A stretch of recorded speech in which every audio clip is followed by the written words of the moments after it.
सीधी बात है। अगर हम अपनी कमियों पर बात नहीं करेंगे तो यहां बैठ करके बड़ा बड़ा भाषण देकर के मैं चला जाऊंगा, आप भी बहुत सम्मान देंगे, फिर उसके बाद क्या होगा? अगला रथ कैसे निकलेगा? जनगणना कैसे होगी? हमारे समाज को हम समझाएंगे कैसे?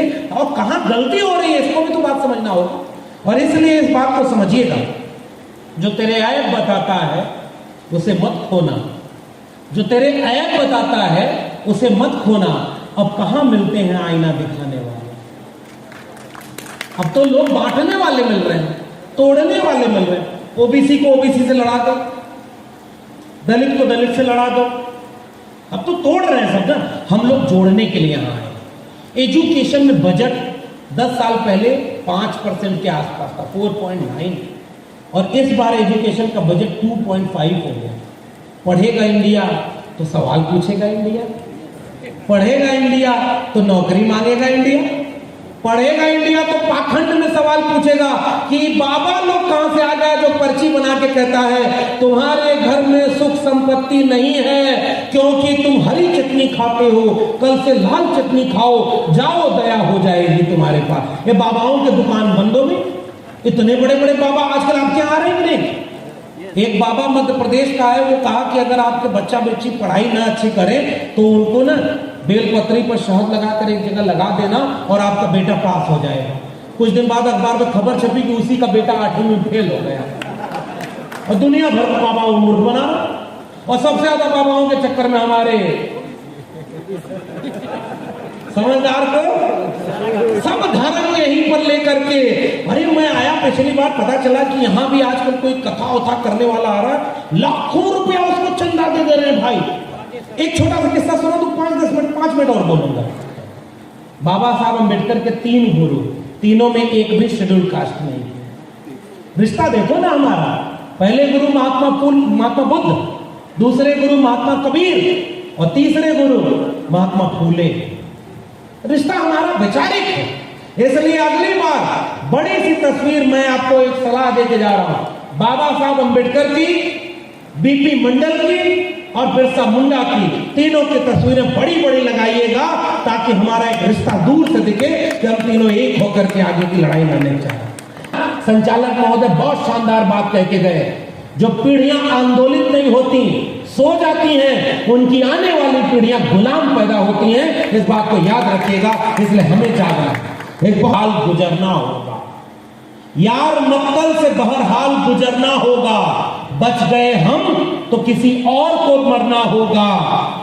टाल देने से कोई मसला हल नहीं होता, एक न एक दिन कोई फैसला करना होगा। आने वाली नस्लों को तबाही से बचाने के लिए जो भी करना है इसी नस्ल को करना होगा।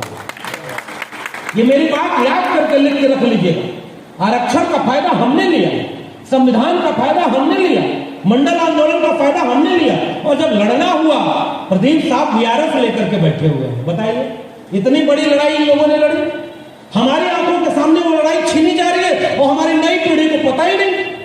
इस कार्यक्रम में अगली बार इतनी मेहनत करिएगा कि 500 नहीं 5000 50,000 के बिल आए, तब मानेंगे हम कि ओबीसी शेर है, जाग गया है। बताओ ओबीसी समाज का कोई हक मुसलमानों ने छीना क्या? ओबीसी के आरक्षण का विरोध किसी मुसलमान ने किया क्या? और जब देखो तब ये मंदिर और मस्जिद के नाम पर लड़ाने वाले मुसलमान को दुश्मन बनाकर हिंदू बना देंगे आपको। और आपको जब हिंदू बनाते हैं तो आप भी जरा पूछो ना कि ओबीसी भी हिंदू था तो बताओ सुप्रीम कोर्ट में कितने जज ओबीसी के पहुंचे हैं? बताओ अगर ओबीसी भी हिंदू है तो सुप्रीम कोर्ट से लेकर के विश्वविद्यालयों में कितने प्रोफेसर ओबीसी के? और इसीलिए जातिवार जनगणना बहुत जरूरी है। धर्म में धर्म दिल में होता है।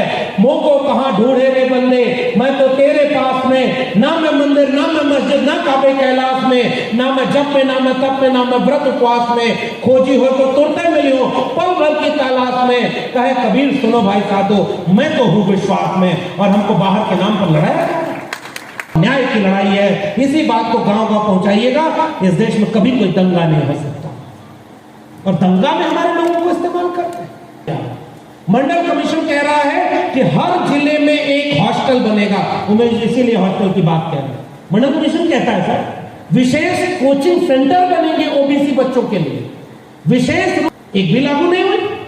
और हमारी संपत्ति को कोई और लूट करके कभी सरकार बना रहा है, कभी महीना महीना अपने बेटा बेटी का ब्याह कर रहा है, शादी कर रहा है, और कभी पैसा लूट करके विदेश भाग जा रहा है। और हमारे लोग गरीब हैं, 80 किलो लोगों को 5 किलो अनाज 80 करोड़ लोगों को मिल रहा है।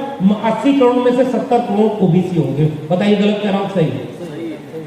जो मंडल कमीशन लागू होता तो ये मंदिर वाले लड़ाने वाले लोग इतना बर्बादी नहीं करते और हमारे लोगों को कंगाल बना दिया। 100% लोगों की संपत्ति का कब्जा किया हुआ। बिहार में जातिवार जनगणना होगी, पता करोगे तो फिर कुछ नहीं होगा। बताओ बिहार के आरक्षण को रोकने वाले कौन लोग थे? पहचानो, अपने दुश्मन को पहचानो कि आपके बच्चों का भविष्य चौपट करने के लिए आते हैं और दंगे में इस्तेमाल करते हैं, जबकि आपके बच्चों का असली दुश्मन वो है जब आपके आरक्षण पर चुटकुला बनाकर गाली देता है और आपका आरक्षण बढ़ाने का विरोध करता है। जितने भी लोग कहीं भी मिले ओबीसी घरों के लोगों, इसको पहुंचाइएगा। जो भी आपसे कहे कि तुम्हारा दुश्मन कौन, तो आप पूछेगा जो हमारे आरक्षण का विरोध करता है, ओबीसी को 60% आबादी को 60% आरक्षण का विरोध करता है, उसी को हम दोस्त मानेंगे जो हमारा हक हिस्सा बराबर देने की बात करेंगे। रिजर्वेशन कितना मिलना चाहिए? 52% मिलना चाहिए, लेकिन 50% की अपर लिमिट बना दी गई है सुप्रीम कोर्ट के द्वारा, क्योंकि तमिलनाडु वाला मामला था जहां 69% रिजर्वेशन था कि 50% से ज्यादा आरक्षण होगा नहीं। इसलिए ओबीसी को मंडल कमीशन में लिखा हुआ है कि मजबूरी में हम 27% आरक्षण को रिकमेंड करते हैं, लेकिन अगर ओबीसी को न्याय तब तक नहीं मिलेगा जब तक 52% को 52% आरक्षण नहीं मिलेगा। बताइए इस बात को क्यों नहीं आप उठाते? आरक्षण की सीमा बढ़ाओ। अब एक दूसरा पॉइंट सुनिए, ईडब्ल्यूएस आरक्षण आया, कोई आंदोलन नहीं हुआ उसके लिए, बिन मांगे मिल गया। 15% आबादी की 52% है, पता ही नहीं, और रिजर्वेशन कितना दे दिया? 10%। सोचिए कहां से दिया भाई, आंकड़े कहां से? और ओबीसी वाले कहने हमको गिन तो लो एक बार, बकरी गिन लेते हो, पेड़ पौधे गिन लेते हो, और सब कुछ गिन लिए, वो इंसान गिनते नहीं। दो लोग नहीं गिन रहे हैं, एक ओबीसी को नहीं गिन रहे हैं और एक अपर कास्ट के लोगों को नहीं गिन रहे हैं, क्योंकि झोल तो यही है। सबसे ज्यादा आबादी किसकी? ओबीसी की। तो जैसे ही गिनती होगी आपको पता चलेगा कि कोई उमेश कोराम आकर के गांव में बताएगा कि अगर जातिवार जनगणना हो गई तो उनके 2700 हॉस्टल हैं, हमको 7200 मिल जाएंगे। बताइए, जैसे ही ये मिल जाएंगे वैसे ही आपको पता चलेगा कि जनगणना क्यों जरूरी है और क्यों नहीं, वो समझाने की जरूरत है। आपने 10% ईडब्ल्यूएस रिजर्वेशन दे दिया। पिछले साल सुप्रीम कोर्ट में केस हुआ और सुप्रीम कोर्ट ने मान लिया है कि 49.5% रिजर्वेशन एससी एसटी ओबीसी को था। टेक्निकल पॉइंट समझिएगा, 10% ईडब्ल्यूएस लागू हो गया जिसमें एससी एसटी ओबीसी को रिजर्वेशन नहीं मिलता, जानते हैं ना। इसलिए ईडब्ल्यूएस केवल सवर्णों का आरक्षण है, ये बात कहने में कोई गुरेज तो नहीं, क्योंकि सुप्रीम कोर्ट के 2 जजेस ने कहा कि उसमें एससी एसटी ओबीसी को भी होना चाहिए। उन्होंने कहा नहीं, उसमें तो गरीब होते ही नहीं, सब जो है क्रीमी लेयर हो गए। आजकल क्रीमी लेयर सब देख रहे हैं, क्रीम बनी ही नहीं, पता नहीं कहां से लेयर खोज रहे हैं उसमें। क्रीम बनी है क्या? पानी मामले में उसी आरक्षण लागू होने के 2 साल बाद हुआ कि ओबीसी के ऊपर क्रीमी लेयर थोप दिया गया। हमारे समाज के कुछ लोगों को हमसे दूर कर दिया गया, केवल इसलिए कि जो पढ़ लिख करके जागरूक होता ना, वही तो अपने समाज को जागरूक करने की लड़ाई लड़ता। यहां जागरूक लोग बैठे हुए हैं ना। इस समय ओबीसी के तमाम लोग दिन भर मेहनत किए होंगे, तब शाम को चूल्हा जला होगा, तब उनके घर में पेट में रोटी आई होगी, अगले दिन सुबह उठेंगे, फिर से कुआं खोदने जाएंगे, फिर से पानी निकालेंगे, शाम को पानी पिएंगे, फिर सो जाएंगे। बताओ, ओबीसी के लिए लड़ने के लिए उनके पास मौका है क्या? उनके पास शिक्षा पहुंची, जिसके पास रोजगार पहुंचा वही तो अपने समाज को पे बैक टू सोसाइटी के लिए लड़ेगा। और उसी को क्रीमी लेयर में डाल दो तो फिर वो आपकी क्यों लड़ेगा? क्योंकि उसके बच्चे को तो रिजर्वेशन मिलेगा। समझ गए कि नहीं? क्रीमी लेयर का सारा झोल इसलिए लाया गया क्योंकि आपको अपने समाज से दूर कर दिया जाए और दुश्मन बना दिया जाए। आजकल तो कहा जा रहा है एससी और एसटी में भी क्रीमी लेयर आ गया। सुप्रीम कोर्ट का जज, पिताजी भी जज, बेटा भी जज, कल को कोई पैदा होगा तो बधाई देने वाला आएगा, कहेगा बधाई हो आपके यहाँ जज पैदा हुआ है। वहां क्रीम नहीं दिखती है और यहाँ पहली पीढ़ी के लोग अभी व्यवस्थित रूप से आए भी नहीं और तुमने यहाँ क्रीमी लेयर लगा दी। बहुत आरक्षण दे दिया है आपने। तो बताओ, रिजर्वेशन की लिमिट 60% हो गई कि नहीं? 50% का कैप टूट गया कि नहीं? ये सुप्रीम कोर्ट माना। तो बताओ 52% आबादी को 52% आरक्षण मिलना चाहिए कि नहीं मिलना चाहिए? जोर से बोले, मिलना चाहिए कि नहीं मिलना चाहिए? तो जो भी लोग ओबीसी आरक्षण मांग रहे हैं उनको पहली मांग क्या करनी चाहिए कि ओबीसी का आरक्षण बढ़ा के 52% करो। बताओ सही कि गलत? सही। आरक्षण के दायरा तो बढ़ाओ।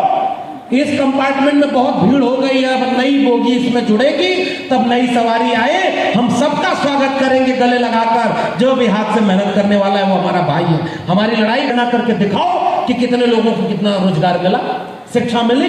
इसलिए मैं बधाई दे रहा हूं, बार बार बधाई दे रहा हूं। और इसीलिए मैं दिल्ली के सारे कार्यक्रम छोड़ करके, हेमंत जी यहाँ बैठे हुए हैं और अनिल भाई हैं, उन्होंने जब कहा कि हमें यहाँ आपको बुलाना चाहते हैं, पहले नहीं आ पाया था 1-2 बार, अब वहां बनी में आया, मंडल रथ निकाल करके, जाति जनगणना जनजागृति रथ निकाल करके आप गांव-गांव जो चेतना फैला रहे हैं साहब, मैं उससे आपसे हिम्मत लेने यहां आया हूं कि आप बहुत शानदार काम कर रहे हैं। और आप लोग एक बार जोरदार ताली बजा करके इस पूरे अभियान के हिम्मत दीजिए और मदद करिए, क्योंकि अगर हमारी आबादी इतनी है तो हमारे लोग कहां हैं?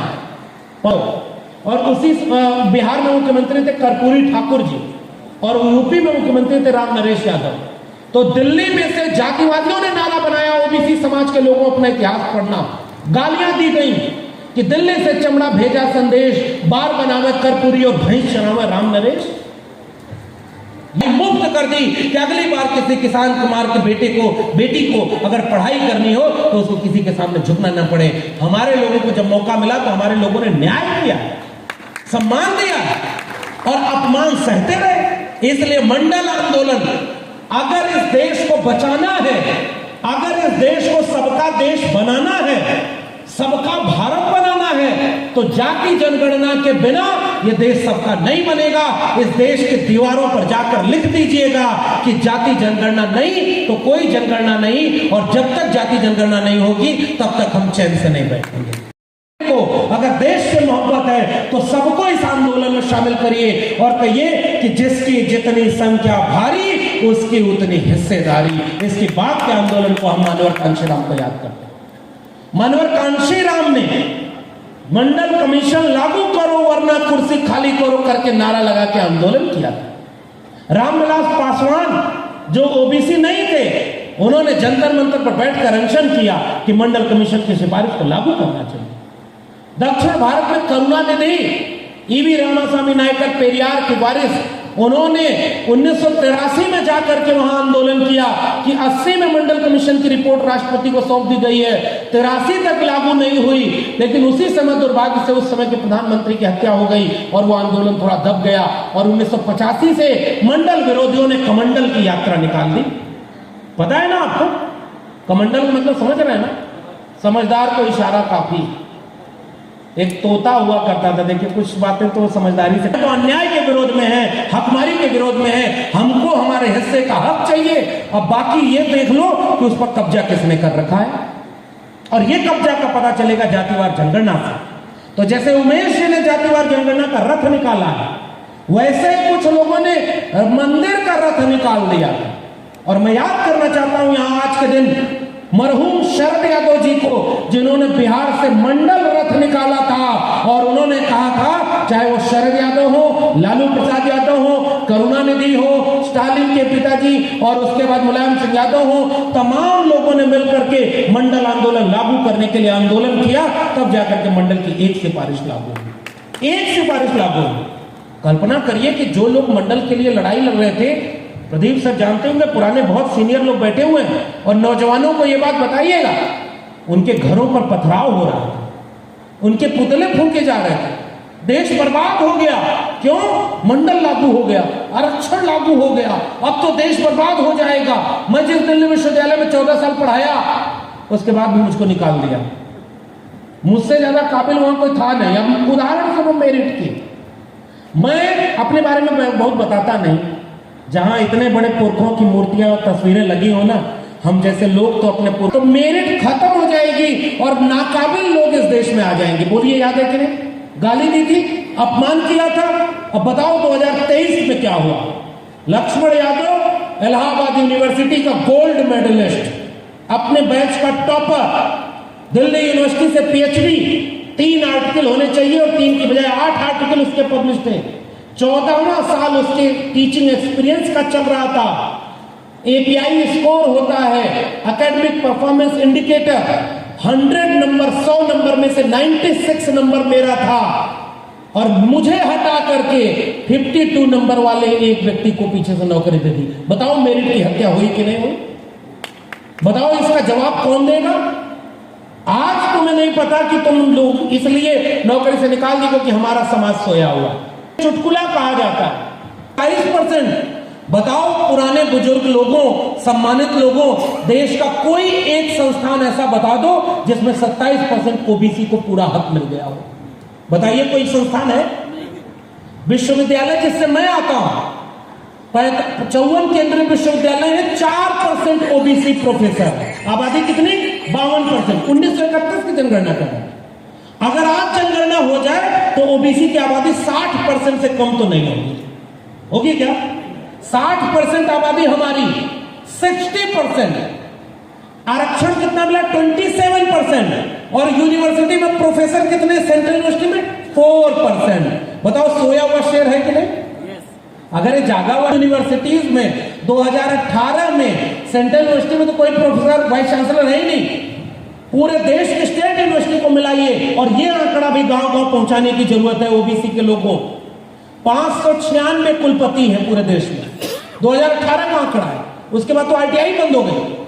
6 कुलपति शेड्यूल कास्ट, 6 शेड्यूल ट्राइब, और 36 यानी 36 कुलपति ओबीसी के, और 550 कुलपति कौन? समझ गए ना? जिन्होंने अपने लिए कुछ और कहा था कि वो कहां से पैदा हुआ, धरती पर हम उनके अवतार हैं। तो इतना बड़ा शेर की आबादी और वाइस चांसलर 1% भी नहीं। सुप्रीम कोर्ट में जज कितने ओबीसी के? अपवाद में एक आध कोई होगा, वाकई आपके सुप्रीम कोर्ट में जज 7 में जुडिशरी में उन लोगों के हैं जज जिनकी आबादी 10% है। में देश के 100 बड़े उद्योगपतियों में से एक भी ओबीसी है क्या? 100 बड़े उद्योग